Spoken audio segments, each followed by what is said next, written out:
નમસ્કાર ખેડૂત મિત્રો, આપણી યુટ્યુબ ચેનલમાં તમારું સ્વાગત છે। આજે આપણે સમગ્ર ગુજરાત માર્કેટ યાર્ડના તમામ યાર્ડના લાલ ડુંગળીના બજાર ભાવ વિશે માહિતી મેળવવા જઈ રહ્યા છે। અને ચેનલમાં નવા હો તો જોડાઈ રહેવા માટે સબસ્ક્રાઇબ કરો, જેથી આવનારા વિડીયો સૌથી પહેલાં તમને મળે। તો ચાલો ખેડૂત મિત્રો, વધારે સમય ન લેતા વિડીયો શરૂ કરીએ।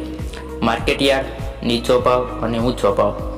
ગોંડલમાં 81 રૂપિયાથી 341 રૂપિયા, ભાવનગરમાં 146 રૂપિયાથી 336 રૂપિયા, મહુવાની વાત કરીએ તો 120 રૂપિયાથી 324 રૂપિયા, પાલીતાણા 240 રૂપિયાથી 311 રૂપિયા, તેમજ રાજકોટમાં 130 રૂપિયાથી 350 રૂપિયા, જામનગરમાં 50 રૂપિયાથી 280 રૂપિયા, તેમજ મહેસાણામાં 160 રૂપિયાથી 300 રૂપિયા, આણંદમાં 300 રૂપિયાથી 400 રૂપિયા, તેમજ પોરબંદરની વાત કરીએ તો 250 રૂપિયાથી 350 રૂપિયા, વડોદરામાં 160 રૂપિયાથી 440 રૂપિયા છે, દાહોદમાં 120 રૂપિયાથી 400 રૂપિયા છે લાલ ડુંગળીના બજાર ભાવ, અમદાવાદમાં 200 રૂપિયાથી 320 રૂપિયા, મોરબીની વાત કરીએ તો 140 રૂપિયાથી 320 રૂપિયા, વિસાવદરમાં 111 રૂપિયાથી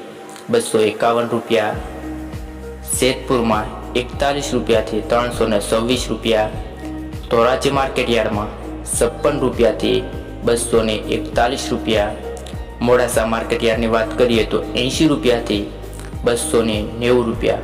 મિત્રો, આવા જ રોજે રોજ બજાર ભાવ જાણવા માંગતા હો તો આપણી યુટ્યુબ ચેનલને સબસ્ક્રાઈબ કરો, જેથી આવનારા વિડીયો સૌથી પહેલાં તમને મળે।